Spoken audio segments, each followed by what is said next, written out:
Sieviešu loma militārajā nozarē ir kļuvusi par aktīvu diskusiju objektu mūsdienu sabiedrībā.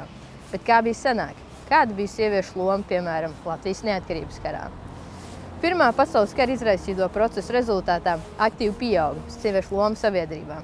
Kā rezultātā sievietes militārajā nozarē sāk ieņemt iepriekš neraksturīgus amatus, piemēram, rakstvežu, telefonistu, ārstu, medicīnas māsiņu, autovadītāju un tulku amatus. Šādi strāvojumi bija novērojami arī Latvijā. Kā rezultātā 1919. gada 22. septembrī, balstoties uz Lielbritānijas analogu piemēru, neatkarības kara ietvaros Latvijā tika izveidots Latvijas sieviešu palīdzības korpus. Par korpusa pamatmērķi izvirzījās Latvijas armijas aizmugures dienestu atbalsts.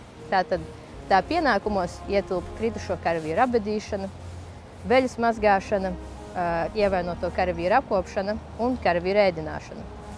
Darbība aizsākās ar ēdināšanas punktu atvēršanu Lāčplēša ielā, bet jau 10. oktobrī to pārcēla uz Rīgas Latviešu biedrības namu.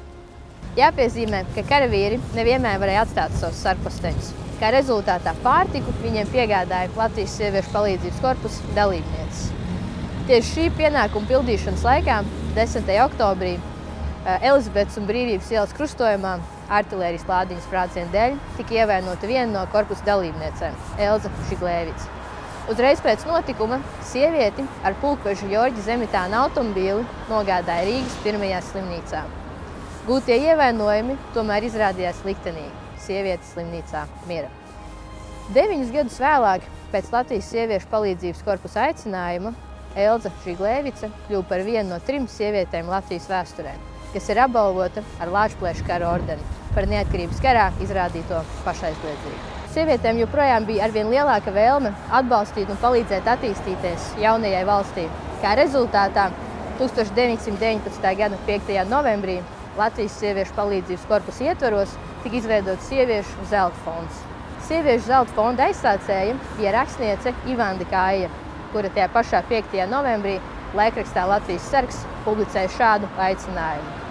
Dodat bez apdomas visu savu zeltu, lai Latvija var būt lepna ar savu sieviešu zelta fondu. Ja arī Latviju jūs nepadarīsiet bagātu, tad jūsu solis būs tomēr skaists rokas mājiens pasaules un vēstures priekšā. Viens no ziedotājiem bija arī Latvijas armijas virsnieks, leitnants Vilis Janums, kurš fondā nogādāja savu 4. šķiras Jura krustu, pretī saņemot ziedojumu kvīti. Pēc fonda slēgšanas visas savāktās vērtslietas tika nodotas jaunizveidotajai Latvijas bankai, un tās kļuva par Latvijas zelta rezervju pamatu. Korpus savu darbību turpināja arī pēc neatkarības kara, un kā viena no pirmajām neatkarīgās Latvijas sieviešu organizācijām, tas sniedza vērā ņemamu ieguldījumu turpmāko līdzīgu sieviešu organizāciju veidošanā un attīstībā.